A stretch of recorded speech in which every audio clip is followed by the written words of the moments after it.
If you like our story, please subscribe to the channel and share it with your friends. It doesn't cost anything. Thank you, and keep the story. The horizon undulated under the scorching heat.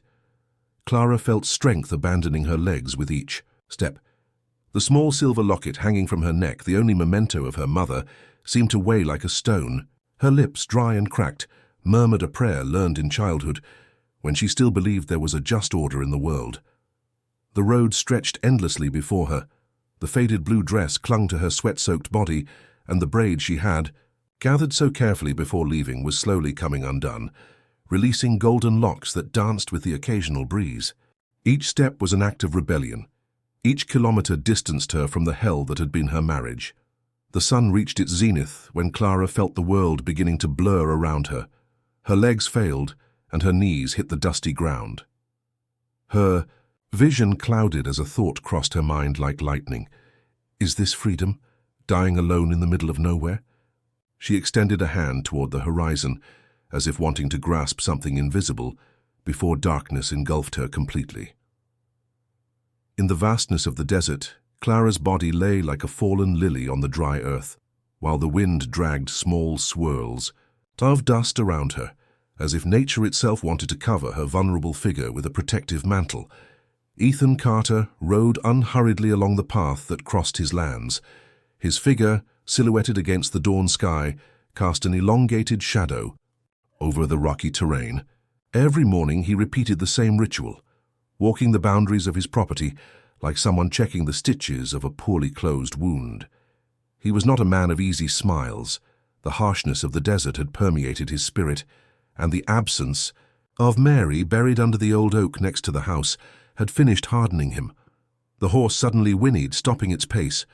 Ethan narrowed his eyes, accustomed to scrutinizing the distance. An unusual lump interrupted the monotonous line of the road.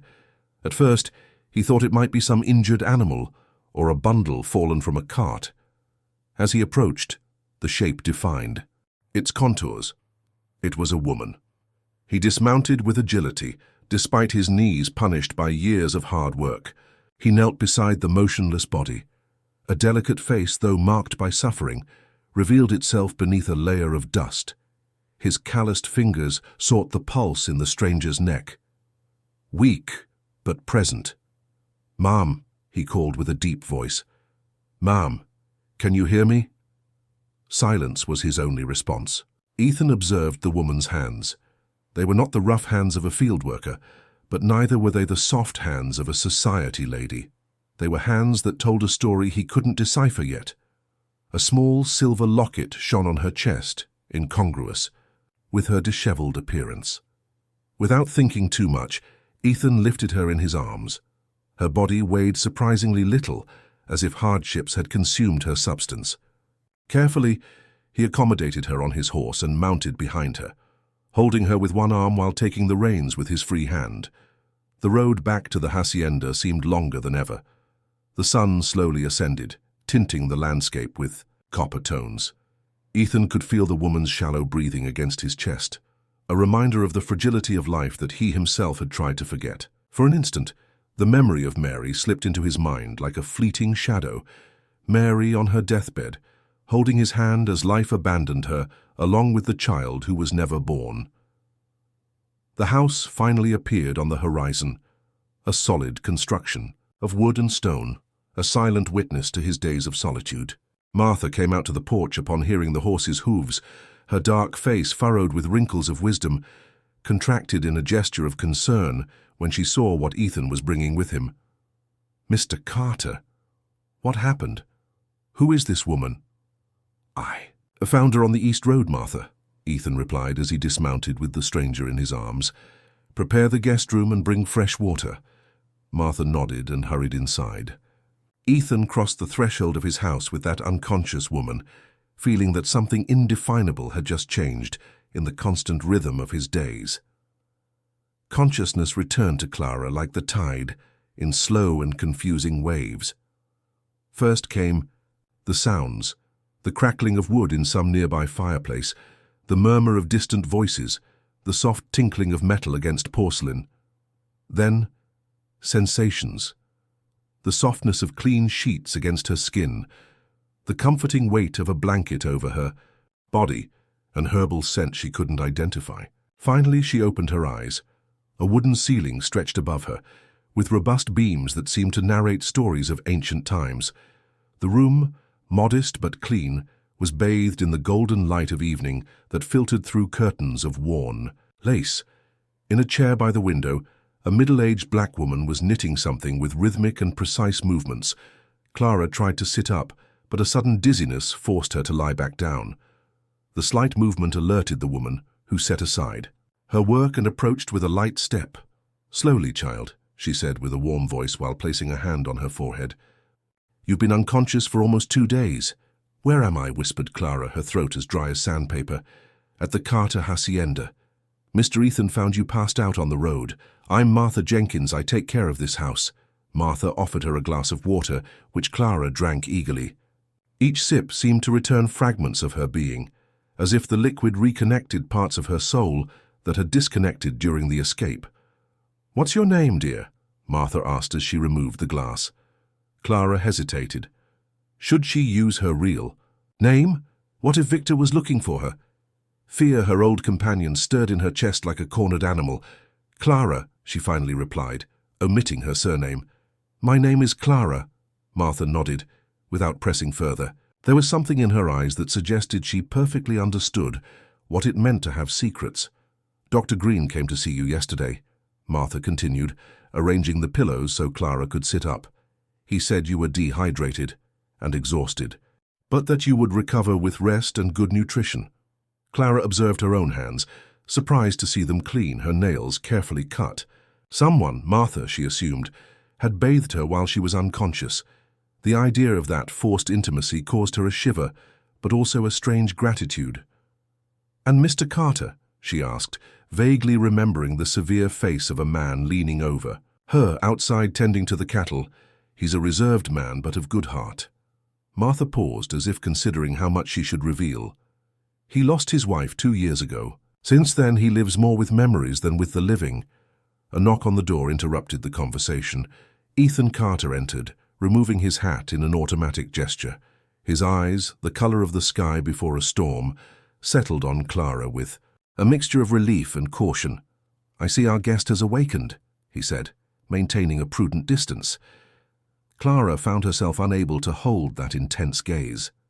She lowered her eyes to the quilt that covered her, tracing the patterns of the fabric with her finger. "Thank you for helping me, Mr. Carter." "There's nothing to thank." The silence that followed weighed like one more presence in the room. Martha exchanged glances with Ethan, a silent communication forged by years of coexistence.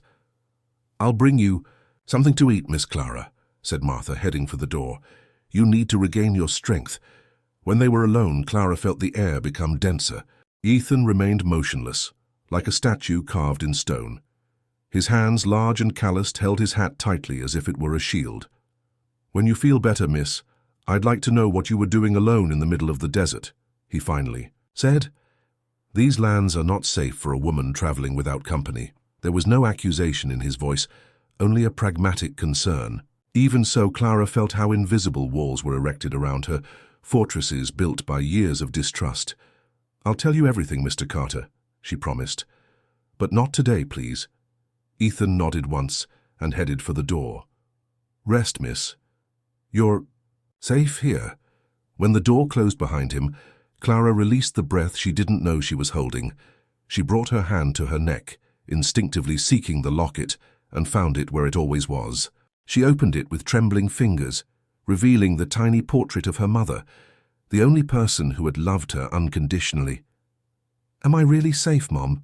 she whispered to the small, painted face. "Or have I just changed one cage for another?"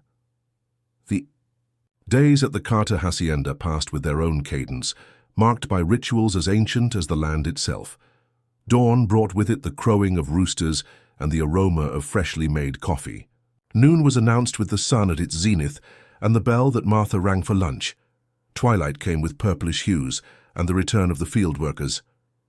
Clara, slowly regaining her strength, began to help Martha with household chores. Her hands, which for years had only known confinement in Victor's mansion, now rediscovered the pleasure of simple activities, kneading bread, hanging clothes under. Father relentless son organizing the pantry. Each completed task was a small victory over her past. That afternoon, as she sewed a button on one of Ethan's shirts, Clara allowed herself to remember. It wasn't something she did voluntarily. Memories usually assaulted her like nighttime thieves, but this time she let them in, aware that running from them only prolonged their power. Victor had seemed like a gentleman when she met him, elegant, educated, with that confidence that only privilege grants. Clara, orphaned by her mother and mistreated by a stepfather who was only interested in the inheritance, saw in that mature man a possibility of escape. The courtship was brief. The marriage, celebrated with all the pomp that Victor's money could buy. And then came reality. The house turned into a prison, doors always locked, windows with decorative bars that served a more sinister purpose than merely ornamental. At first, there were derogatory comments, looks of disapproval, small, private humiliations. Then came the shouting, the prohibitions, the threats, and finally the blows. She remembered the first time with painful clarity, a slap because the soup was too hot. She had remained paralyzed, her cheek burning, unable to understand how the man who had sworn to protect her was becoming her executioner. "Look what you forced me to do, Clara," he had said, as if she were the guilty one. And she believed it, because that's what fear does. It convinces its victims that they deserve their fate. A noise startled her, bringing her back to the present. Martha had entered the room with a tea tray. "Are you all right, child?" she asked, placing the tray on the table. "You seem 1,000 miles away." Clara quickly wiped away a treacherous tear. "Just remembering, Martha, things I'd rather forget." Martha sat across from her, her dark eyes full of ancient wisdom. "The scars that can't be seen are the ones that hurt the most," she said, serving tea in 2 chipped cups. "But they're also the ones that make us who we are." Clara took the cup Martha offered her, grateful for the warmth that spread through her fingers. "How does one know when it's safe to trust again?" she asked quietly. "One doesn't know," Martha replied simply. "It's an act of faith, like jumping into the void, hoping someone will hold you." They remained in silence, drinking tea while the evening light drew golden patterns on the wooden floor. Through the window, Clara could see Ethan working in the stable. There was something hypnotic about his movements, a silent efficiency that spoke of years of discipline. "He also has his ghosts," Martha commented, following Clara's gaze. Mary was his entire world. When she died giving birth, something broke inside him. The child didn't survive either. Clara felt a pang of empathy. Ethan's pain, though different from hers, had the same devastating quality, the irreparable loss of what one loves most. "Does he never speak of her?" she asked. "Almost never. He keeps his memories like a miser keeps his coins, close to his heart and away from the eyes of others." Martha collected the empty cups and stood up. "Dr. Green will come to see you tomorrow. He says he wants to make sure you're recovering well." When Martha left, Clara returned to the window. Ethan had finished his work and was looking toward the horizon, a solitary silhouette against the sky that was beginning to darken. For an instant, his eyes rose to the window where she was, and Clara instinctively withdrew, as if she had been caught spying on something intimate.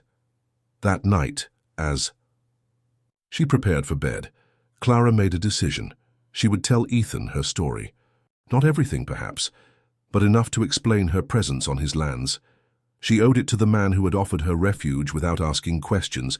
Before turning off the lamp, she opened the locket once more. Her mother's face seemed to smile at her tenderly. "Give me courage, Mom," she whispered. "Give me courage to trust again." The library of the Carter Hacienda was an austere space with dark wooden shelves that housed more tools than books. Ethan used this room as an office, a place where numbers and daily concerns were arranged on an oak desk inherited from his father.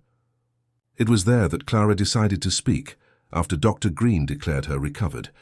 The evening cast elongated shadows through the windows when Clara entered, after a soft knock on the door.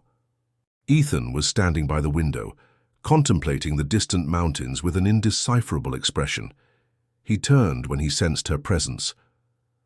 "Martha said you wanted to speak with me, Miss Clara." She nodded. unconsciously clutching the locket, hanging from her neck. The gesture did not go unnoticed by Ethan, whose eyes briefly rested on the silver piece. "It's time you know who you've welcomed into your home, Mr. Carter." He indicated a chair in front of the desk and took his seat. Between them, besides the massive furniture, floated air charged with unspoken words. "My full name is Clara Whitmore," she began, pronouncing her maiden name as an act of silent rebellion. "5 years ago, I married Victor Maddox, owner of the largest timber company in the territory." Ethan's eyes narrowed slightly. The name Maddox was known in the region, and not precisely for his honesty. At first, everything seemed, well, not perfect, but acceptable. Clara chose her words carefully, omitting the most painful details. "I soon realized that my husband was not the man I thought. He isolated me completely. I couldn't go out without his permission, couldn't receive visitors, couldn't write letters." Her hands, now on her lap, twisted as if they had a life of their own. Ethan kept his face expressionless, but his knuckles had turned white from the pressure with which he gripped the arms of the chair. "A week ago, I found documents in his office. He was stealing timber from indigenous reserves, bribing federal officials. When I confronted him..." Her voice broke. She breathed deeply before continuing. "Let's say I understood there could never be peace for me in that house, so I fled with the little I could carry." A thick silence followed her words. Outside, the wind dragged swirls of dust across the yard, like ghostly dancers. "Is he looking for you?" Ethan finally asked with a calmness that contrasted with the tension in his body. "Surely. Victor considers me his property, like his horses or his tools, and now I know his secrets." Ethan stood up and walked to a small table where a bottle of whiskey rested. He served 2 glasses and offered one to Clara. She took it with surprise. Respectable women did not drink liquor, at least not in public. "Sometimes the heat of alcohol is the only thing that keeps ghosts at bay," he said, as an explanation. Clara took a small sip. The liquid burned her throat, but strangely, the sensation was comforting. "I have nowhere to go, Mr. Carter," she confessed, looking at the dark amber in her glass. "My mother died years ago. My stepfather," her face hardened, "is not an option." Ethan returned to his position by the window, his silhouette cut out against the increasingly dark sky. "You can stay here as long as you need, Miss Clara. This house is big enough. I don't want to bring you problems. Problems have a habit of arriving without invitation." A slight hint of a smile crossed Ethan's face, so fleeting that Clara might have imagined it. Something in that half-smile gave her a shiver that had nothing to do with fear. "Thank you," she said simply. He nodded once, as if sealing a pact. "I won't mention your presence here to anyone except Martha and Dr. Green, who already know. As for Maddox," his voice acquired a dangerous edge, "let him dare to set foot on my property." Clara should have been alarmed by the threatening tone, but instead, a wave of gratitude invaded her. For the first time in years, someone was on her side, willing to protect her. The sensation was so novel that it almost hurt. She rose to leave, aware that there was more she could say, but also aware of her own limits.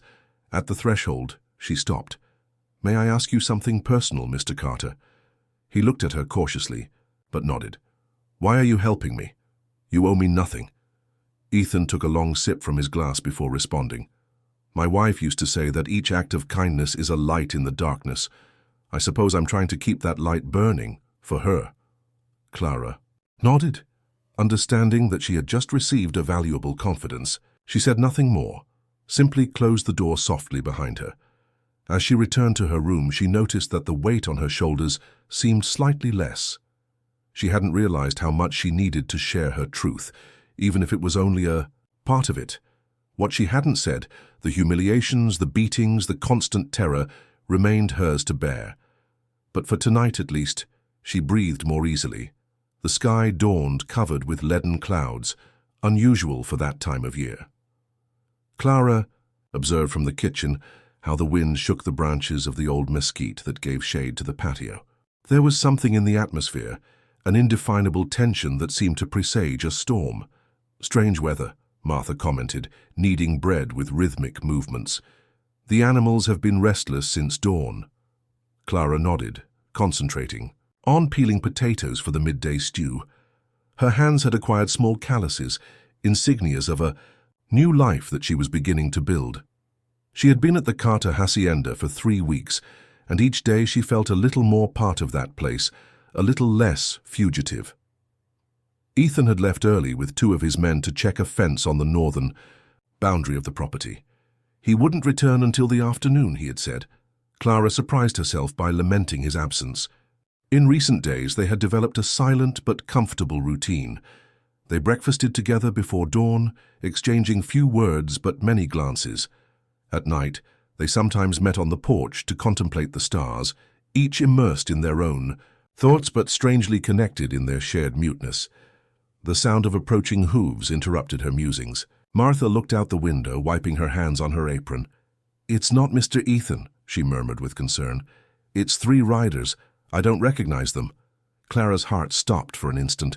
She dropped the potato she was peeling and approached the window with faltering steps. One look was enough to confirm her worst fear. The corpulent figure leading the group, with his characteristic wide-brimmed hat and red beard, was unmistakable. "It's Victor," she whispered, the name like a curse on her lips.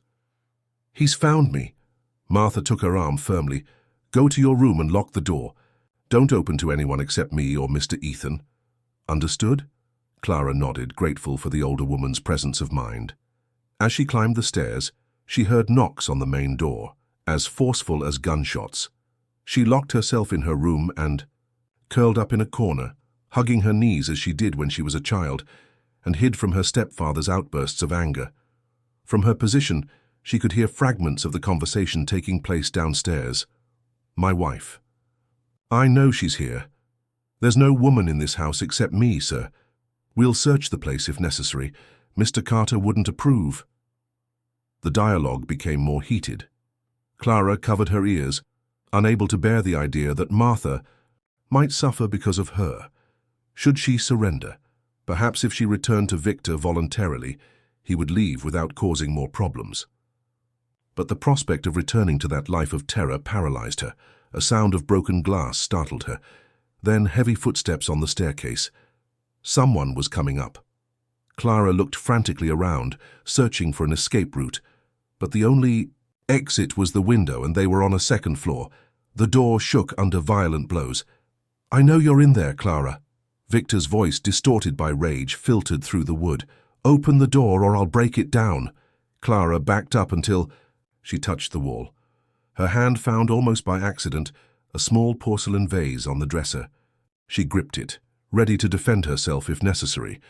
The thunder of a gunshot resonated throughout the house. The knocks on the door abruptly ceased. Then Ethan's voice, cold as steel. "The next one will be aimed at your head, Maddox. Get off. My property. Now." A tense silence followed his words. Clara held her breath, fearing even the sound of her own racing heart. "This isn't over, Carter," Victor finally spat. "That woman is my wife before the law. I'll be back with the sheriff."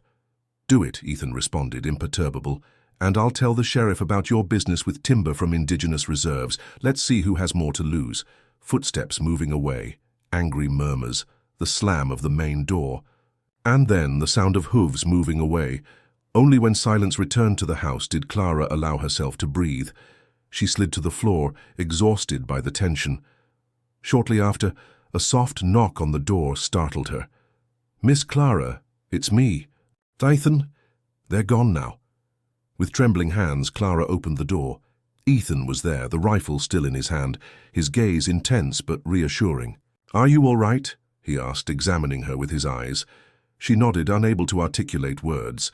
Suddenly, the enormity of what had happened hit her like a wave. Victor had found her.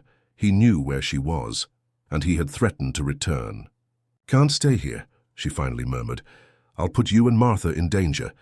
Ethan left the rifle leaning against the wall and took a step closer. He didn't touch her, but his presence was like an anchor in the midst of the storm. "This is my land, Miss Clara. I decide who stays and who goes." Their eyes met, and Clara saw in them something she hadn't noticed before.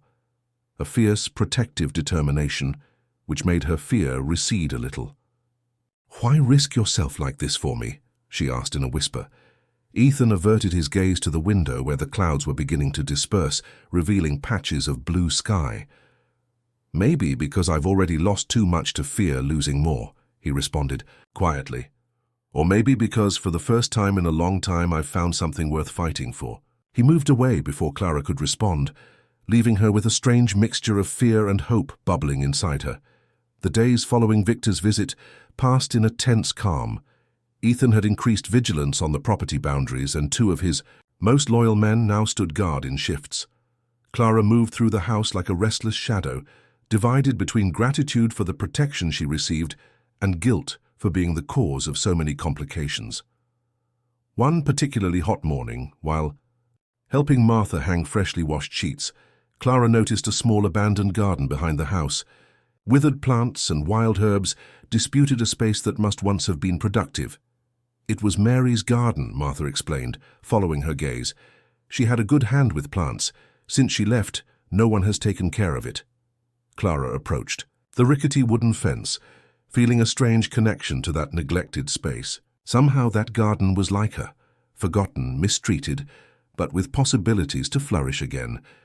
"Do you think Mr. Carter would mind if I try to revive it?" she asked, running her fingers through the dry earth. Martha smiled, for the first time. "Without reservations. I think he would like to see life growing here again." That same afternoon, Clara began her task. She pulled weeds, turned soil, repaired the fence with old boards she found in the shed. Physical work had something purifying about it. Each drop of sweat seemed to take with it a fragment of fear. Each shovelful of earth was an act of faith in the future. She was so absorbed in her work that she didn't notice Ethan's presence until his shadow was cast over the newly prepared ground. "It seems you found a project, Miss Clara." She stood up, wiping her hands on the borrowed apron she wore over the simple dress that Martha had made for her. "I hope you don't mind," she responded, suddenly unsure. "I thought it might be useful to have fresh vegetables for the house." Ethan observed the work done with an indecipherable expression.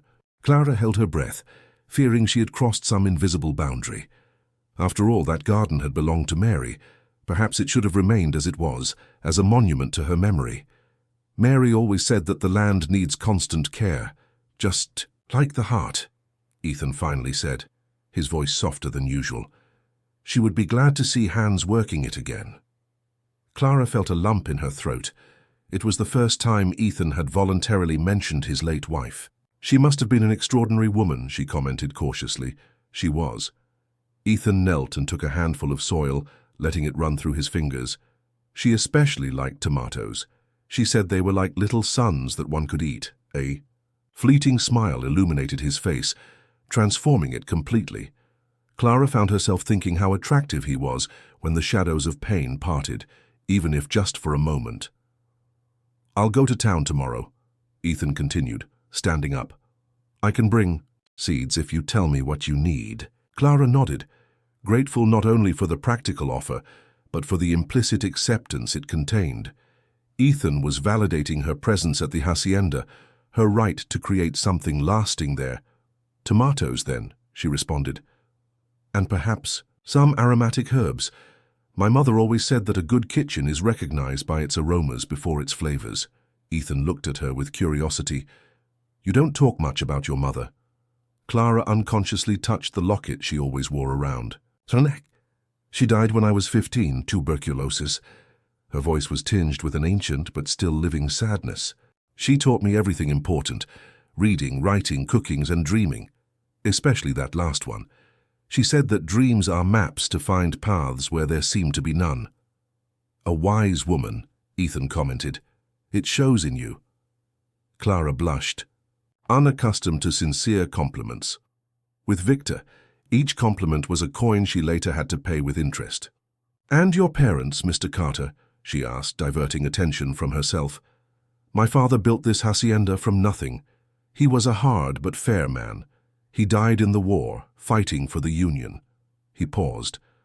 "My mother returned east after that. She couldn't bear the loneliness of the desert. She died 3 years ago in Boston." Clara then understood part of the melancholy that inhabited Ethan. He had lost all his loved ones, one after another. Solitude for him was not a choice, but A companion imposed by fate. They worked together in silence for the next hour. Ethan repaired the small irrigation ditch that brought water from the well, while Clara finished preparing the beds. They didn't need words. There was a natural synchrony in their movements, as if they had collaborated like this for years. When the sun began to descend, they contemplated their work with shared satisfaction. It wasn't much, barely the beginning of something, but it represented a promise that from arid land fruits could emerge, that after winter spring always came. Thank you for allowing me to do this, Clara said as they returned to the house. Ethan looked at her in a way that made her heart skip a beat. Thank you for reminding me that life continues, Miss Clara. That night, as she prepared for bed, Clara opened her locket and looked at the small portrait of her mother. I think you would have liked him, Mom, she whispered. He's like those trees that grow in the cracks of rocks, twisted by difficulties but unbreakable. For the first time since her arrival at the Carter Hacienda, Clara slept without nightmares.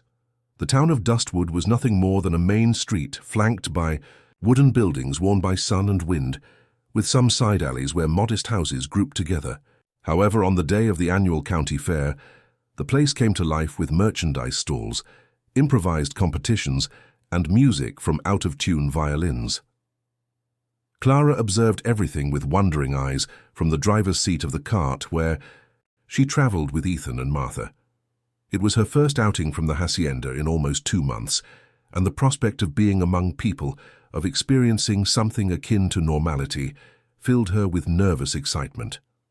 Don't separate from us, Ethan reminded her as he helped Martha down from the cart. And if you see someone who seems familiar— I know, Clara nodded. I'll let you know immediately.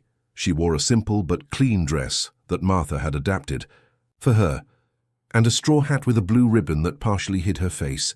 Her hair, now much shorter thanks to Martha's scissors, a practical but also symbolic change, like cutting ties with her past, barely showed in golden curls under the brim of the hat.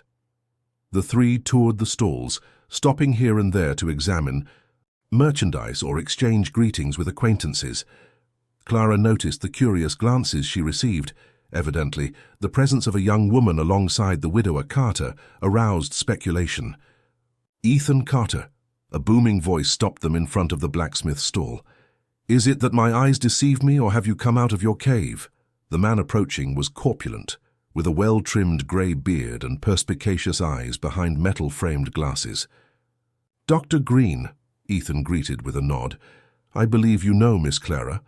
The doctor, who had attended to Clara during her initial recovery, smiled kindly. Of course. I'm glad to see you on your feet and with good color, miss. He lowered his voice. How is everything going? Well, thanks to the hospitality of Mr. Carter and Martha, Clara responded, aware of the double meaning of the question. Excellent, excellent. The doctor turned to Ethan. Have you seen Thomas Keene? He was asking about you this morning. Something about documents. Ethan frowned slightly. I'll stop by his office before we leave. Martha, why not take Miss Clara to see the contests in the meantime? I'll be back in half an hour. Clara felt a pang of uneasiness seeing him walk away, but Martha's reassuring presence at her side mitigated her anxiety.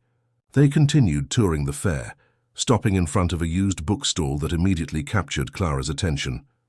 Do you like books, miss? Asked the vendor, an elderly man with the appearance of a librarian.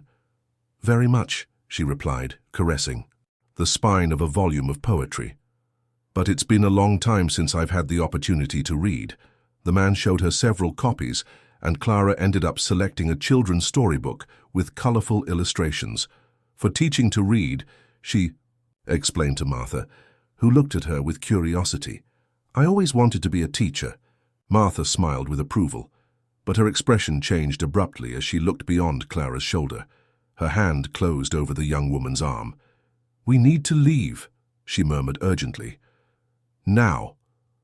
Clara turned instinctively, and her blood froze in her veins. Less than 20 meters away, Victor Maddox was conversing with 2 men next to the whiskey stall. He hadn't seen her yet, but if he raised his eyes— Where is Mr. Carter? She whispered, paralyzed by fear. At the lawyer's office on the other side of the square. Come, let's walk slowly in that direction. Don't run, we would draw attention. With her heart pounding in her chest, Clara let Martha guide her through the crowd. Each step was an agony, each second an eternity. They were halfway there when she heard the voice that populated her nightmares. "Clara! Clara Maddox!" Victor was advancing toward them, making his way through the people with the determination of a predator. Martha stopped, positioning herself protectively in front of Clara. "Step back, sir," she warned with surprising firmness. "The lady does not wish to speak with you." Victor ignored her, his eyes fixed on Clara with a mixture of rage and possessiveness that she knew too well. "Do you find it amusing to humiliate me like this, Clara? Escaping like a criminal hiding in another man's house?" His voice, deceptively controlled, hid a fury that Clara could perceive like heat emanating from an oven. "Come back with me now, and I'll forget this unfortunate episode." Clara took a step back, but something inside her refused to yield. Perhaps it was the memory of the months spent at the Carter hacienda, where she had rediscovered her worth. Perhaps it was the presence of witnesses that limited Victor's actions, or perhaps simply she had reached the point where fear transmutes into courage out of pure necessity. "I won't go back with you, Victor," she declared, her voice firmer than she herself expected. "Never again." Victor's mask of civility cracked. He took a step toward her, his hand raised. Clara prepared for the blow, but it never came. A firm hand stopped Victor's arm in the air. "That's no way to treat a lady, Maddox." Ethan had appeared like a silent shadow. His face maintained a dangerous calm that contrasted with the evident tension in his body. Victor released himself with a sharp tug. "This is not your fight, Carter. This woman is my wife." "Not anymore," another voice intervened. A thin man in a dark suit and with a serious expression joined them. In his hand he held a sealed envelope. "I have here documents that prove otherwise." Clara looked confusedly at the newcomer, whom Ethan introduced as Thomas Keene, attorney. "What nonsense is this?" Victor spat. "There can be no divorce without my consent." "There can be when there is evidence of cruel treatment and abandonment," Keene responded with professional tranquility. "And when the husband in question is under federal investigation for illegal appropriation of indigenous lands." Victor's face transformed, passing from anger to a sickly pallor. His gaze directed at Clara with such pure hatred that she physically felt its impact.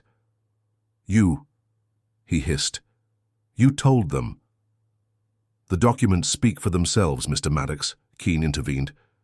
"I suggest you withdraw now unless you wish to discuss your business in front of the entire county." By then, a small circle of onlookers had formed around the group. Victor looked around, aware of the glances, the murmurs, his reputation crumbling. Before his eyes, "This is not over," he warned, addressing both Clara and Ethan. "No one humiliates me like this and goes unpunished." He walked away with large strides, pushing those who didn't move out of the way quickly enough. Clara released the breath she had been holding, feeling that her legs might fail her at any moment. "Are you all right?" Ethan asked, his hand lightly, brushing her elbow, offering support without imposing it. "We should return to the hacienda," Martha suggested. "We've had enough fare for today." As they returned to the cart, Clara looked at Ethan with interrogation. "Divorce? How?" "Mr. Keene is an old friend of my father," Ethan explained in a low voice. "He knows the right people in the territorial government. The documents may not be completely conventional, but they are legal. Victor can no longer claim you as his property." Clara felt an immense burden lifting from her shoulders. Free. She was legally free, not just in her heart. "Thank you," she whispered, the word totally inadequate to express the magnitude of her gratitude. Ethan shook his head. "Don't thank me yet. Victor Maddox is not a man who accepts defeat easily. This has only made him more dangerous." Clara nodded, understanding the warning. But as she climbed into the cart, with the storybook firmly held against her chest, she felt something she hadn't experienced in years. Hope. Not a timid hope that hides in the shadows, but a bright and bold one that dared to imagine luminous futures. She had survived her first direct confrontation with Victor since her escape, and she had not been alone. The old abandoned chapel on the boundaries of the Carter property had been in better times a meeting place for the first settlers. Now, with its discolored walls and silent bell tower, it seemed a melancholic reminder of past teen. As, however, for Clara, It had become a symbol of rebirth. With the help of Ethan and the men from the hacienda, she had transformed the interior of the small building. They cleaned the wooden benches, repaired broken windows, whitewashed walls, and built a simple blackboard. Martha had sewn new curtains for the narrow windows, and Ethan had carved a rustic but functional desk. Today was the first day of the improvised school, and Clara nervously awaited the arrival of her students. After the incident at the fair, she and Ethan had spoken with the families of the hacienda workers and nearby farms. The idea of a free school for their children had been received with cautious enthusiasm. "It will be unconventional," Clara had warned. "I have no official training as a teacher, but I know how to read, write, count, and I know the history of our country. And above all, I believe that every child deserves the opportunity to learn." She reviewed once more the scarce materials gathered. The storybook bought at the fair, a worn atlas that Ethan had unearthed from some forgotten trunk, some small slates, chalks, and notebooks that Thomas Keene had generously sent from town. The sound of children's voices pulled her from her musings. Along the path leading to the chapel came a diverse group. Boys and girls of different ages, some with patched but clean clothes, others barefoot, but with eyes bright with expectation. Behind them walked some mothers, observing with curiosity and a point of wariness. Clara took a deep breath and went out to greet them with a smile that hid her nervousness. "Good morning," she greeted. "Welcome to our school." The children looked at her with that mixture of curiosity and shyness, typical of childhood. A small girl, no more than 6 years old, stepped forward boldly. "Are you really a teacher?" she asked, tilting her head. "You don't wear glasses." Clara laughed, feeling part of her tension dissipate. "Not all teachers wear glasses, Lily," she replied, remembering the name of the foreman's daughter. "But we all have something important to share." Little by little, the 11 children entered the chapel, followed by some mothers who sat discreetly on the last benches, like silent evaluators of this strange woman who had appeared out of nowhere, and now pretended to educate their children. Clara began with a simple song that everyone could quickly learn. Then she told a story from the illustrated book, showing the images and asking questions to maintain their attention. To her surprise, the children responded with growing enthusiasm, raising their hands, offering ideas, laughing at the funny. "Parts now," she said, taking the chalk. "We're going to learn some letters. Who already knows how to write their name?" Only 3 hands were raised. Clara nodded, showing neither surprise nor disappointment. "Perfect. Then we'll start there. We all have a name, and it's the first thing we should be able to write." She spent the next hour teaching the youngest ones to recognize and trace the letters of their names, while assigning simple math problems to the older ones. She moved between the benches, correcting here, encouraging there, instinctively adapting to the rhythm and needs of each child. She was so absorbed in her task that she didn't notice Ethan's presence until one of the mothers made a comment in a low voice. She turned to find him leaning on the doorframe, observing the scene with an indecipherable expression. "Mr. Carter," she greeted, surprised. "I didn't expect to see you here." He inclined his head slightly, his gaze traveling over the improvised classroom and stopping on the concentrated faces of the children. "I came to see how the first day was going," he replied simply. Clara felt an inexplicable warmth in her cheeks. There was something in the way Ethan looked at her, a mixture of admiration and something deeper that she dared not name, that made her feel strangely vulnerable and powerful at the same time. "Children, why don't we take a break?" she proposed. "You can go play for a few minutes while I talk with Mr. Carter." The little ones didn't need to be told twice. In seconds, the chapel emptied amid laughter and races. The mothers also left, casting curious glances at the couple. "You seem to have a natural gift for this," Ethan commented, approaching the improvised desk. Clara ordered some papers, suddenly conscious of the disorder.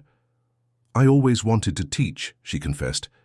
"Even as a child, I gathered my dolls and gave them classes.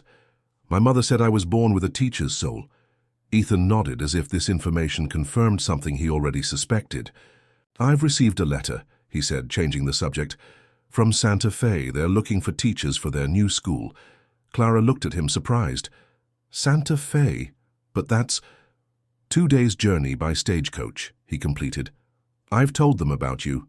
They're interested. The silence that followed weighed with possibilities and unformulated questions. Clara looked out the window, where the children played under the afternoon sun. Santa Fe meant a real opportunity, a respectable job, independence. Everything she had dreamed of before her life took such a dark turn with Victor. "Why?" she finally asked, turning to look at him. "Why did I tell them about you?" "Because you have talent. You deserve a real opportunity, not just this improvised school in an abandoned chapel." "No," Clara shook her head. "Why do you constantly help me, Mr. Carter? You picked me up on the road, protected me from Victor, arranged my divorce, and now this. Why?" Ethan averted his gaze, uncomfortable with the direct question. His large hands, accustomed to hard work, played with the hat he held. "At first, I suppose it was for Mary," he finally admitted. "She would never have left someone in need. She would have done exactly the same." Clara nodded, ignoring the small pang of disappointment. Of course, it was for Mary. Everything in Ethan's life revolved around his deceased wife, and afterward, she dared to ask. Ethan looked at her then, really looked at her, with an intensity that made Clara hold her breath. "Afterward, it was for you, Clara." It was the first time he used her name without the formal Miss, for the way you've faced each day, for your courage, for how you've transformed an abandoned garden into a flourishing one, for how you look at those children as if each one were a miracle, for the way you've brought life to a place that only knew death. His words hung between them, too honest, too revealing to be ignored. Clara felt something melting inside her, an ice she didn't even know she carried. "I haven't decided if I'll go to Santa Fe," she said softly. Ethan nodded, his face, again composed in its usual expression of calm. "The decision is yours, of course. I just wanted you to know you have options." He headed toward the door, but Clara stopped him with a question. "What would you do, Ethan?" He turned, surprised both by the question and by the use of his name. "It's not for me to decide your path. I know, but I'd like to know your opinion." Ethan considered the question with the seriousness he granted to all important things. "I think you should follow your heart," he finally responded. "You've spent too much time following the designs of others."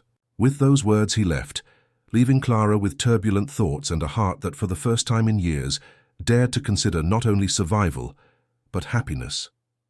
Summer slowly yielded to autumn, bringing cooler nights to the Arizona desert. Clara had acquired the habit of sitting on the back porch after dinner, contemplating the stars that shone with impossible clarity in the clear sky. It was her moment of solitude, of reflection, where she tried to order the contradictory feelings that inhabited her heart. The offer from Santa Fe remained on the table, tempting and terrifying in equal parts. It meant independence, a new beginning, the possibility of building her own life without Victor's shadow looming over her. But it also meant moving away from the Carter hacienda, from Martha, from the children of her small school, from Ethan. The creaking of the porch wood announced a presence. Clara didn't need to turn to know who it was. She had learned to recognize his steps, the rhythm of his breathing, even the quality of the silence that accompanied him.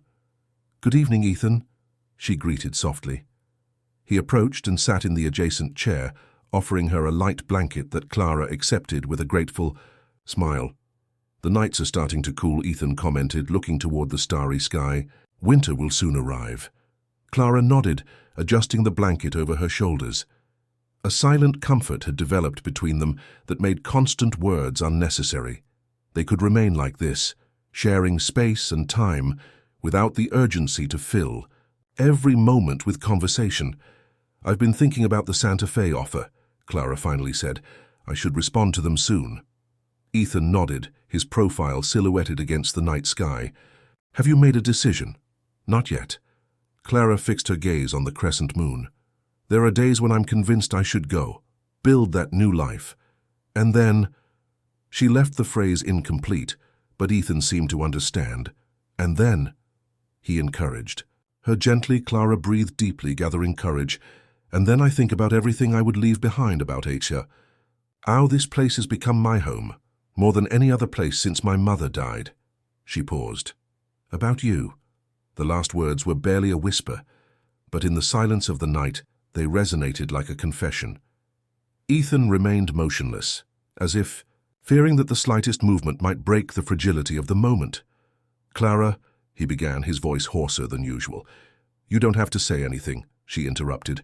"I know your heart belongs to Mary, that it will always be so. I understand and respect that. I just wanted to be honest before making my decision." Ethan then turned his chair to face her. The silvery moonlight illuminated his face, revealing a vulnerability that Clara had never seen in him. "For 2 years, after losing Mary and our child, I moved through life like a ghost," he said slowly, each word extracted with effort from a deep well. "I ate because it was necessary. I worked because it was all I knew how to do. I breathed because my body refused to surrender, even though my spirit wished it. I wasn't alive, Clara, I simply wasn't dead." He paused, looking at his own hands as if seeking in them the right words. "And then you appeared, passed out on the road, more dead than alive, and something awakened inside me. Something I thought lost forever. At first it was just a protective instinct, like what I would feel for any vulnerable being, but then—" His voice softened. "Then I saw you work in Mary's garden, teach the children, confront Victor at the fair. I saw you choose life every day despite everything you had suffered, and I wondered if I too could choose to live again." Clara held her breath, her heart beating so hard she feared he might hear it. "And can you?" she asked in a whisper. Ethan slowly extended his hand, as if giving Clara time to withdraw if she wished. When she didn't move, he took her hand in his. The contact, so simple, seemed to contain an entire universe of meanings. "I will always love Mary," he said, with brutal honesty. "She was my first companion, the mother of the child I never knew. Part of me will always belong to her. But my heart didn't die with her, though for a long time I wished it had."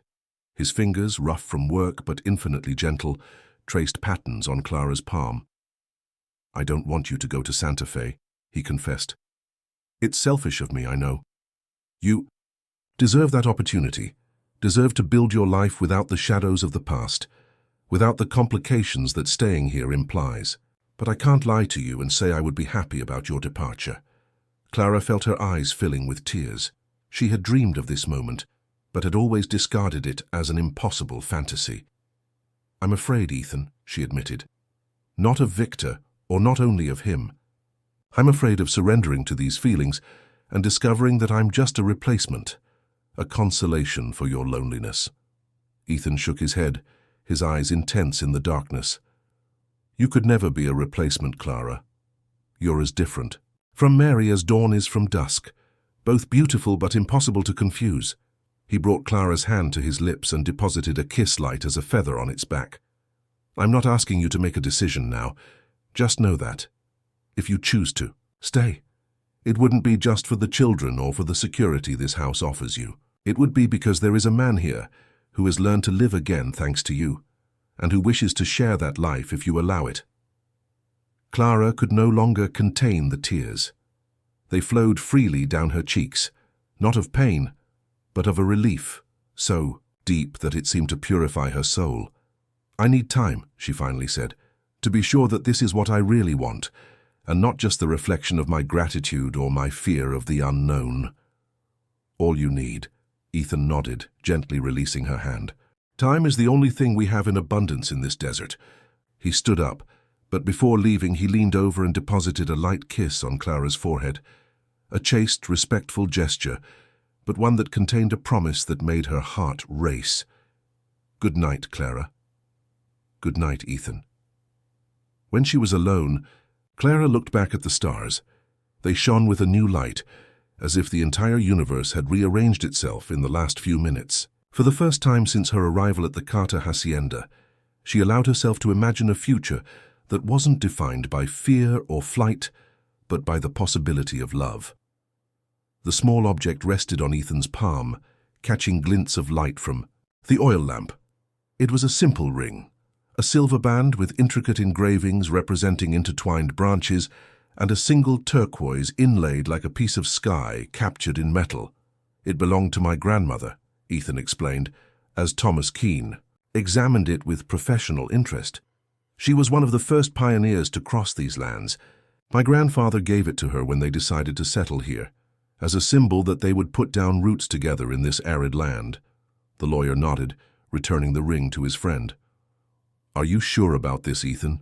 he asked with the frankness that only a friendship of decades allows.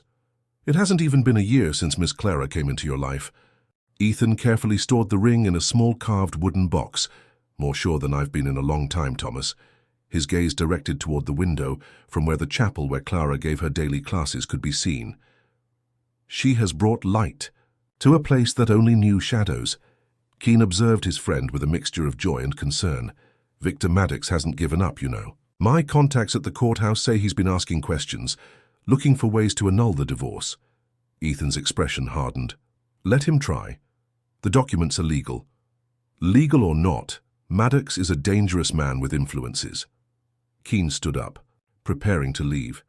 "Just be careful, my friend. Protect her, and protect yourself."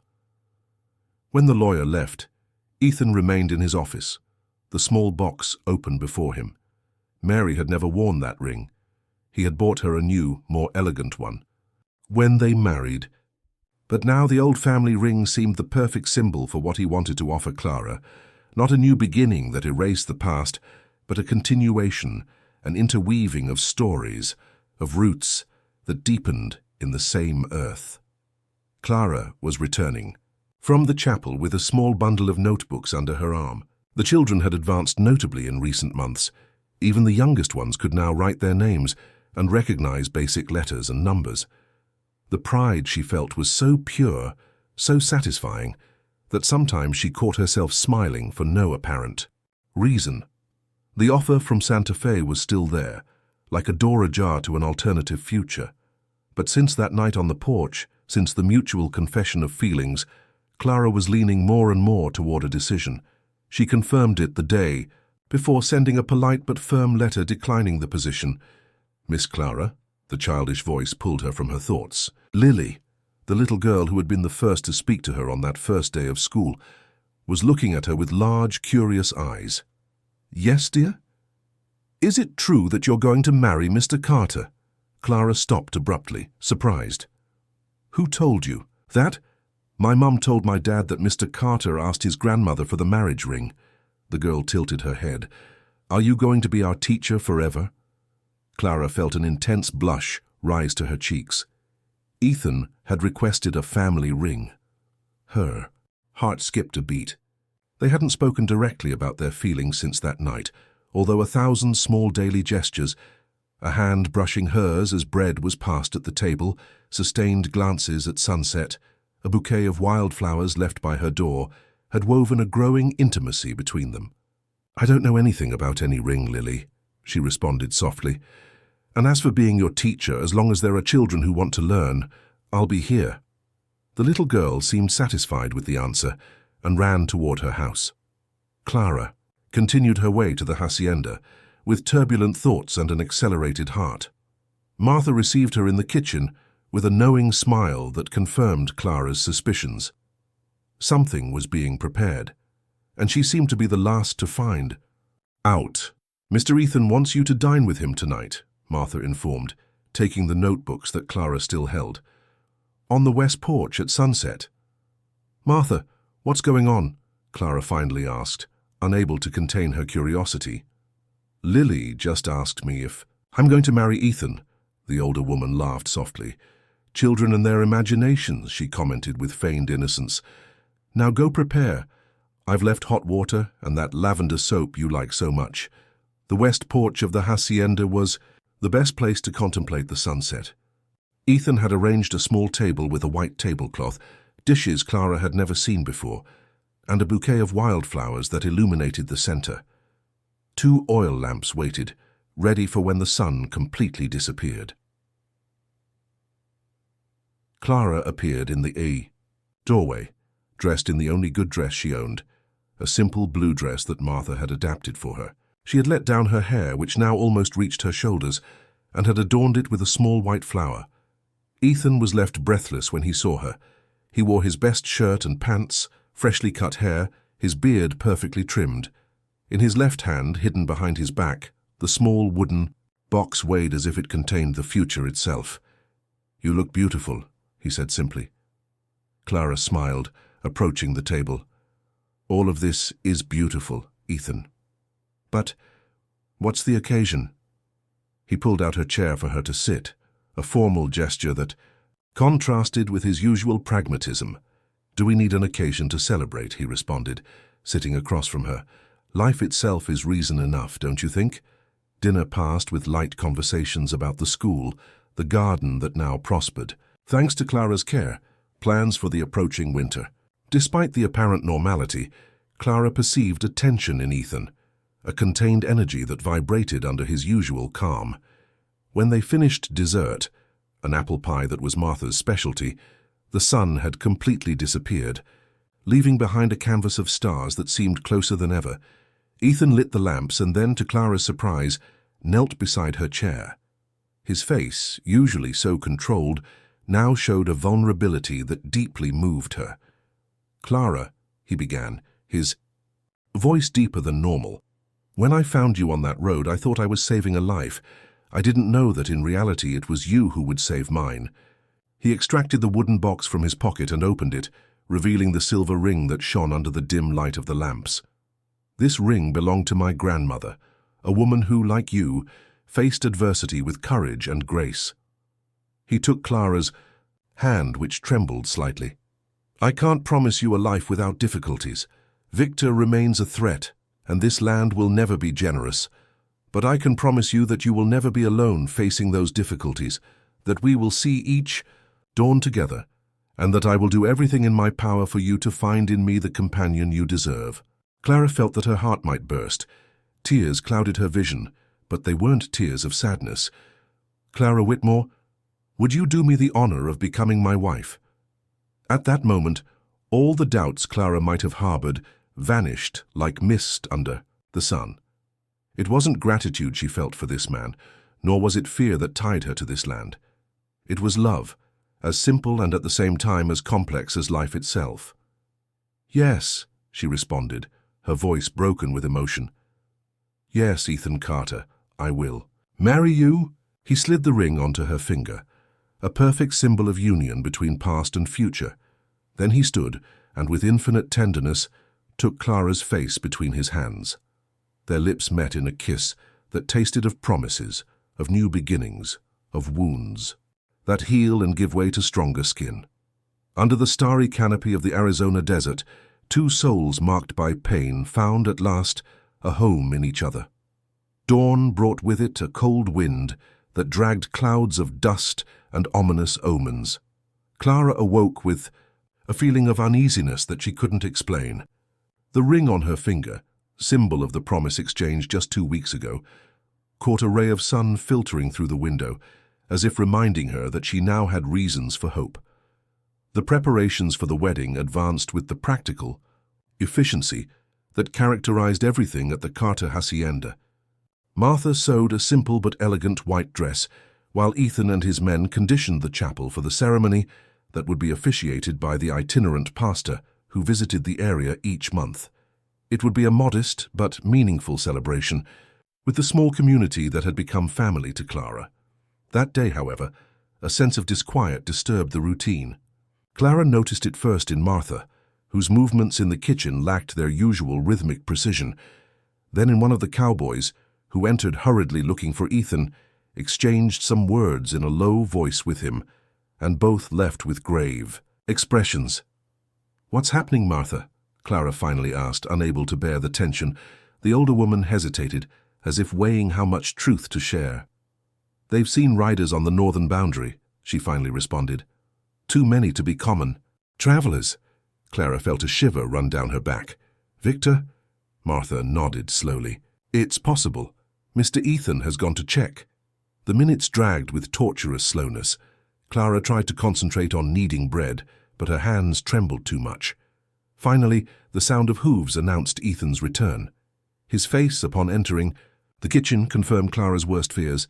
"It's Maddox," he said without preamble, "with at least 6 armed men."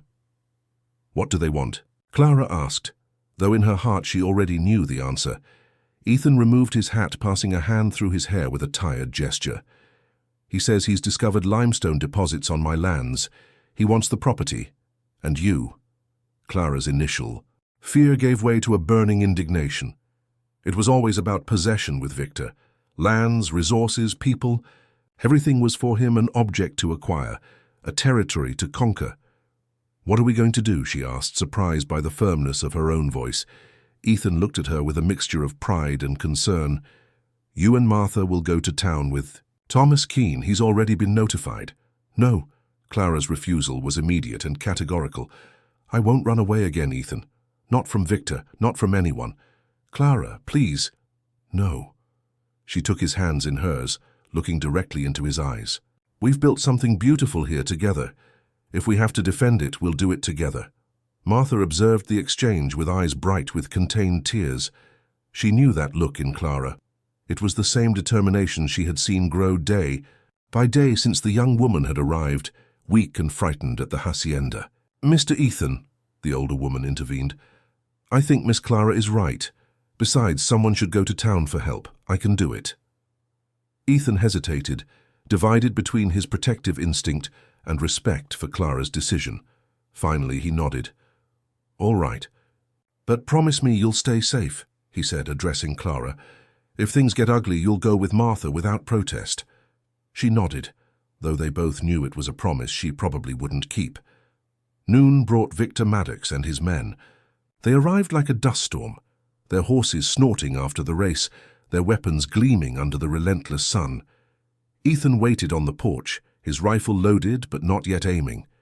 Behind him, inside the house, Clara observed through a partially open window, a small but lethal revolver in her trembling hands. "Carter," Victor's voice resonated in the yard. "Come out and let's talk like civilized men." Ethan took a step forward, his posture apparently relaxed, but with the tension of a feline prepared to leap. "I'm already here, Maddox. Say what you have to say and then leave my property." Victor dismounted with a fluid movement that betrayed his habit of intimidating from a position of power. He was a corpulent man, with a meticulously trimmed red beard and small, astute eyes. "Let's get to the point, Carter. I've discovered limestone deposits on your lands, especially in the northern area." A wolfish smile drew itself on his face. "I offer to buy the property from you, a fair price, more than it's worth for raising cattle." "It's not for sale," Ethan responded dryly. "Not now, not ever." Victor sighed theatrically. "I knew you'd say that. That's why I brought additional persuasion." He made a gesture and two of his men dismounted, revealing a bound Martha. "We found her on the way to town. She seemed to be in quite a hurry." Clara stifled a cry. Martha appeared bruised but conscious. Her eyes, full of apology, briefly met Ethan's. "Release her," Ethan demanded, his voice dangerously controlled. "She has nothing to do with this." "Oh, but she does," Victor replied. "All of you are part of a conspiracy. To steal what's mine, my wife first. Now the opportunity to exploit these lands." "Clara is no longer your wife," Ethan responded. "And these lands will never be yours." Victor's smile vanished, replaced by an expression of raw hatred. "Then, I suppose we'll have to do this the hard way." Everything happened with the speed of a nightmare. One of Victor's men raised his weapon. Ethan fired first, bringing him down. Chaos erupted in the yard, with bullets whistling and men seeking cover. Ethan managed to reach the shed, from where he could keep the attackers at bay. Clara, momentarily paralyzed by horror, reacted when she saw Victor dragging Martha toward the barn. Without thinking twice, she left through the back door and circled the house, staying out of the line of fire. The interior of the barn was in half-light after the blinding sun outside. Clara moved silently between hay bales, guided by Martha's muffled sobs. She found them in the back. Victor had tied the older woman to a post and was now frantically reviewing some papers he had extracted from his jacket. "Here are the property documents, old woman," he was saying to Martha. "I just need Carter's signature and all this will be mine. Where does he keep his ink?" "In hell," Martha responded with defiant dignity. Victor raised his hand to hit her, but stopped when he heard Clara's voice. "Don't touch her, Victor." He turned slowly, an incredulous smile forming on his face upon seeing her there, standing, with the small revolver pointing directly at his chest. "Clara, dear, what a dramatic entrance." He took a step toward her. Lower that pistol before you hurt yourself. Don't take another step, she warned, cocking the weapon. I'll shoot you. I swear. Victor stopped, assessing her with a new expression, as if seeing for the first time the woman in front of him and not the frightened creature he remembered. You won't do it, he said, though there was a note of doubt in his voice. You've never had the courage. People change, Victor. Clara's hand remained steady, her gaze resolute. I have changed. A shot resonated outside the barn, followed by shouts. Victor took advantage of the moment of distraction to lunge toward Clara. She fired, but the bullet only grazed his shoulder. He reached her, gripping her wrist with brutal force, forcing her to drop the weapon. You were always a disappointment, Clara, he hissed, his face contorted with rage. But you can still be useful to me. You'll sign a document renouncing any right to my properties, and then you'll testify that Carter kidnapped you. With him in prison, these lands will be easier to acquire. Clara struggled, but Victor's strength was overwhelming. Fear threatened to paralyze her as in the old times. But then her gaze met Martha's, who had managed to reach a fallen knife and was silently working to cut her bonds. She just needed to gain time. Why these lands, Victor? She asked, trying to maintain his attention. There's limestone in many places. Why risk so much for this property in particular? Because it's strategic, stupid. Victor slightly loosened his grip, always willing to boast. It's next to the river, has direct access to the railroad line. They'll build next year. Whoever controls these lands will control the transport of minerals throughout the territory. It was never about me, was it? Clara continued, noticing out of the corner of her eye that Martha had almost finished. I'm just collateral damage in your plans. Victor laughed, a cold sound devoid of humor. You were always a means to an end. Clara, a connection to Boston high society, a presentable wife. His grip tightened again, but you turned out to be a disappointment even for that. At that moment, Martha freed herself from her bonds and, with the surprising agility of someone who has fought all her life, threw the knife she had been using. The weapon embedded itself in Victor's thigh, who howled in pain and released Clara. She didn't waste a second. She picked up the fallen revolver and aimed again. This time I won't miss, she warned, with a calm that surprised even herself. Outside, the shots had ceased, replaced by an unsettling silence. Victor, holding his bleeding leg, looked at Clara with a mixture of hatred and, for the first time, fear. You don't have the courage, he repeated, but without conviction. I don't need to kill you to defeat you, Clara responded. I just need you to leave and never return. The barn door burst open. Ethan entered, followed by two uniformed men whom Clara didn't recognize. Federal agents, Maddox, announced one of them, showing a badge. You're under arrest for theft of indigenous lands, attempted murder, and a list of crimes too long to enumerate here. Victor looked around, understanding he was cornered. His men, as usually happens with mercenaries, had fled or surrendered at the first sign of real authority. This isn't over, he threatened, as the agents handcuffed him. I have connections. I'll be free before the month ends. Ethan approached him, his face a mask of controlled intensity. Your connections no longer respond, Maddox. Thomas Keene has been collecting evidence for months. Testimonies from natives, falsified documents, bribes to officials. Everything is documented and on its way to Washington.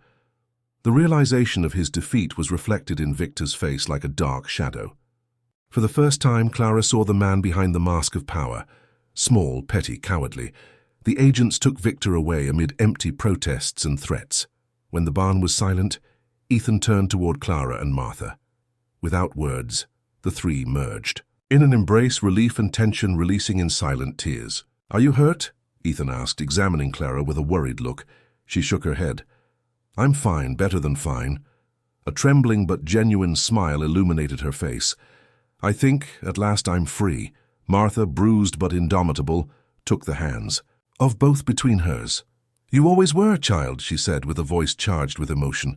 You just needed to discover it. They left the barn into the evening light. The hacienda yard showed signs of the battle. Some broken boards, bullet marks on the walls, earth disturbed by frantic hooves. But it remained standing, like them, beaten, but not defeated. How did you know they would come? Clara asked as they walked toward the house. I didn't know for certain, Ethan admitted, but Thomas had been monitoring Maddox's movements since the incident at the fair. When we discovered his plans for the railroad, we knew he would try something. Thomas contacted the Federals a week ago, and they've been waiting in town. Clara nodded, finally understanding the tension she had perceived in previous days. It wasn't just concern, it was preparation. And now what? She asked, looking toward the horizon where the sun began to sink, tinting the sky with copper and golden tones. Ethan followed her gaze, his arm protectively surrounding her shoulders. Now we live, Clara. We simply live. The small chapel shone under the morning light that filtered through the newly cleaned windows.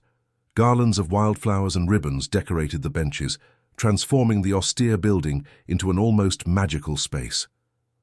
Outside, a centennial mesquite extended its twisted branches like arms blessing the earth, and under its dappled shade, tables had been arranged for the celebration that would follow the ceremony. Martha gave the final touches to Clara's dress, a simple but elegant white batiste suit with lace that Martha herself had sewn for weeks. Clara's hair, now longer, had been gathered in a low bun from which escaped some rebellious curls, adorned with small white flowers. "You're beautiful, child," Martha said, with contained tears in her dark eyes. "Like a dawn after a long night." Clara looked at herself in the small mirror that had been brought to the side room of the chapel. The woman who looked back at her bore little resemblance to the frightened fugitive who had arrived at the Carter Hacienda almost a year ago. Her eyes reflected a serenity that was born not from the absence of fear, but from having faced and overcome it. "All thanks to you, Martha," she responded, taking the older woman's hands. "Without your care, your wisdom, your courage—" Martha shook her head, interrupting her. "No, Clara, all I did was help you find what was already inside you, the strength, the courage, the goodness. They were always there.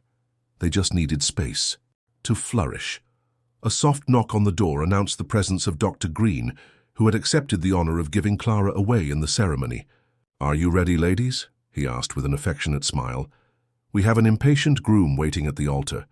Clara breathed deeply, smoothing an imaginary wrinkle in her dress. "I'm ready," she affirmed, and this time the phrase contained much more than her readiness for the wedding. It was a declaration about her life, about the future she now dared to imagine without shadows. The small procession left for the main chapel. Martha took her place among the guests, the hacienda workers with their families, some merchants from town, Thomas Keene and his wife, and even the sheriff, who had developed a genuine respect for Ethan during the events that led to Victor Maddox's arrest. And there, waiting next to the improvised altar, was Ethan. He wore a simple but elegant black suit, his hair neatly combed, his beard trimmed. But what caught Clara's breath was his expression, a mixture of awe, devotion, and joy so pure that it seemed to illuminate his entire being. Clara advanced slowly down the aisle on Dr. Green's arm, each step bringing her closer, not only to Ethan, but to a life that for the first time she dared to claim as her own. The silver ring of Grandmother Carter shone on her finger, symbol of a legacy that she would now continue. The itinerant pastor, a man with a white beard and kind eyes, began the ceremony with words about love that overcomes trials, that heals, wounds that flourishes even in the most arid terrains. Clara and Ethan exchanged simple but profound vows, promises not of perfection, but of accompaniment, of mutual support, of shared growth. "With this ring," Ethan said, sliding a simple band, "next to the engagement ring, I offer you not only my name and my home, but my heart, which you have returned to life." "With this ring," Clara responded, placing a similar band on Ethan's finger, "I offer you not only my company and my care, but my soul, which you have helped to free." When the pastor declared them husband and wife, the small congregation erupted in applause and cheers. The children from Clara's school threw flower petals as the couple walked down the aisle toward the exit, where the Arizona sun greeted them with its golden light. The celebration under the mesquite extended until sunset. There was simple but abundant food, music of violins and guitars, spontaneous dances and emotional toasts. Lily, the small student, who had been the first to speak with Clara, Gave her a small handmade book with drawings from all the children of the school. "So you don't forget us, Dubalbu." "Hen, you're Mrs. Carter," she said with the charming seriousness of childhood. Clara knelt to be at the girl's height. "I could never forget you," she assured. "You are part of my heart now." As the sun began to set, Ethan approached Clara and extended his hand. "Would you grant me this dance, Mrs. Carter?" he asked with a smile that still preserved traces of the shyness of the solitary man he had been. Clara took his hand, letting herself be guided to a cleared space where other couples were already moving to the rhythm of a soft melody. Ethan's body against hers, solid and warm, transmitted a sense of security she had never known. "What are you thinking about?" he asked, noticing her contemplative expression. "About paths," she responded, her gaze lost for a moment on the horizon. "About how those that seem to lead us to disaster can unexpectedly lead us home." Ethan nodded, understanding without need for more explanations. "My grandmother used to say that God writes straight on crooked lines," he commented. "I never really understood it until I found you on that road." They continued dancing as the sky was tinted with purples and oranges, their silhouettes merging into one against the backdrop of the sunset. Two people who had known the deepest pain and, perhaps precisely because of that, could now recognize and value joy when they found it. In the distance, the desert extended implacable and beautiful, reminding them that life, like that arid land, demanded respect and perseverance, but also offered, to those who knew how to look, unexpected beauties and moments of infinite grace. The garden behind the Carter hacienda had grown to become a small orchard. Ripe tomatoes hung from robust plants, aromatic herbs perfumed the air, and an ingenious irrigation system, designed by Ethan based on ancestral techniques of the natives, ensured that every precious drop of water was used to its maximum. Clara walked between the beds with a basket on her arm, selecting vegetables for dinner. Next to her, a boy of about 4 followed with determined steps, pointing enthusiastically at each discovery. "Look, Mom! This carrot looks like a finger!" Clara smiled, crouching to examine her son's finding. Ethan Jr., or EJ as everyone called him, had inherited his father's determination and his mother's insatiable curiosity. "You're right, honey. It's a very special carrot. Shall we take it for dinner?" The boy nodded enthusiastically, carefully placing it in the basket as if it were a treasure. A few meters away, near the house, Martha rocked a baby of little more than a year in a chair under the shade of the porch.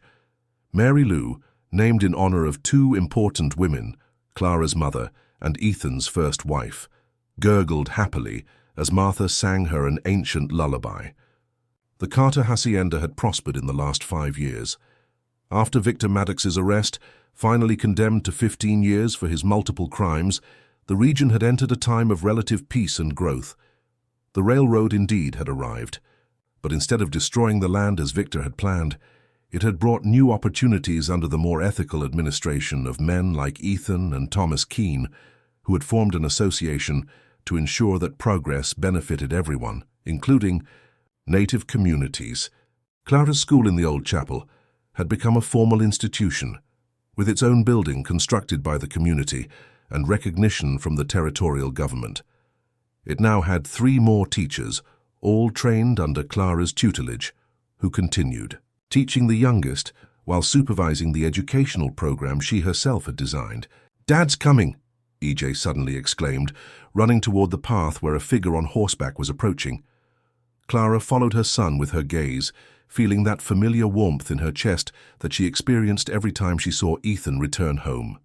5 years of marriage had not diminished at all the emotion she felt when seeing him, the deep gratitude for the life they had built together. Ethan dismounted and lifted his son in his arms, listening attentively to the enthusiastic account about the special carrot and other adventures of the day. Then, with EJ on his shoulders, he approached Clara. "Good afternoon, Mrs. Carter," he greeted with that smile that still made her heart race. "Good afternoon, Mr. Carter," she responded, accepting the brief but tender kiss he offered. "How was the meeting in town?" Ethan took the basket of vegetables from her hands, and together they walked toward the house. "Productive. The governor has approved the expansion of the educational program. Your school will be the model for the entire territory." Clara felt a wave of pride. Her small project, born of necessity and love for teaching, would now have an impact far beyond what she had ever imagined. "And the news from Washington?"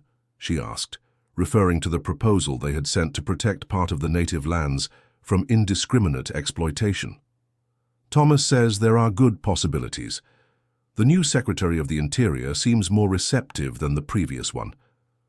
He paused, looking at her with that expression he reserved only for her, a mixture of admiration and deep love. "Your letter made a great impression." They say they had never read such an eloquent plea for the importance of preserving the wisdom of indigenous peoples. Clara blushed slightly.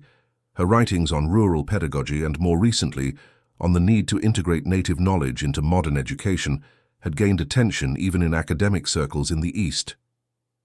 On the porch, Martha stood with Mary Lou in her arms, the little one extending her tiny hands toward her father as soon as she saw him. "Someone has been waiting for you impatiently," Martha said, handing the child to Ethan, who received her with evident adoration on his face. Dinner that night, like so many others, was a moment of family communion. Martha, who had officially become part of the Carter family, though she always refused to stop working, insisting that activity kept old age at bay, presided at the table with her usual dignity. EJ told imaginative stories about his explorations of the day, while Mary Lou observed everything with her large blue eyes, identical to her father's. After putting the children to bed, Clara and Ethan retired to their favorite place, the west porch, where years ago he had proposed marriage to her. They sat in silence for a while, contemplating the ever-changing spectacle of sunset in the desert. "I received a letter from the prison," Ethan finally mentioned. "Victor Maddox died last week. Apparently his heart failed." Clara assimilated the news without the shock she might have expected to feel. The man who had caused her so much harm had become, with time, little more than a dim memory, a closed chapter of a previous life. "How do you feel?" Ethan asked, studying her face with attention. She considered the question for a moment. "At peace," she finally responded. "I don't feel joy for his death, but neither sorrow. It's as if he belonged to another life, to another person I no longer am." Ethan took her hand, the contact as familiar and comforting as always. "You're the most extraordinary person I've ever known, Clara Carter. Your capacity to transform pain into wisdom, fear into courage, amazes me every day." She rested her head on his shoulder, feeling the gratitude that always overwhelmed her when she contemplated the path traveled. "I had good teachers," she responded, thinking of her mother, of Martha, of the challenges she had faced. "And I found a companion who gave me space to grow, to heal at my own pace." The sun slowly descended, casting elongated shadows over the land they now knew so intimately. In the distance, the mountains stood out against the sky, like silent guardians of their intertwined lives. "Do you remember what you told me the day we got married?" Ethan asked. "About the paths that seem to lead us to disaster, but end up leading us home." Clara nodded, the memory as vivid as if it had been yesterday. "Sometimes I think about what would have happened if I hadn't found the courage to flee from Victor, or if you hadn't passed by that road precisely that morning." "But we did," Ethan gently interrupted. "And here we are." "Here we are," she repeated, the simple phrase containing an entire universe of meanings. The last ray of sun disappeared behind the horizon, giving way to the first star of the night. Clara thought of the children sleeping safely in their beds, of the school that grew and flourished, of the books she had begun to write, of the love she had found when she least expected it. She had learned that life, like the desert that surrounded them, could seem arid and hostile at first glance. But for those who knew how to look attentively, for those who had the patience to wait and the courage to persevere, it revealed treasures of incalculable beauty and value. "I love you, Ethan Carter," she said simply, the words carried by the soft evening breeze. "And I love you, Clara Carter," he responded, his voice charged with a quiet certainty. "Today, tomorrow, and all the days that are granted to us."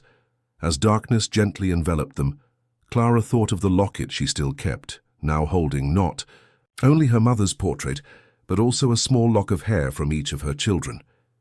The past and the future, Pain and joy, losses and findings, all interwoven in the rich tapestry of a life that, against all odds, had found its way to the light.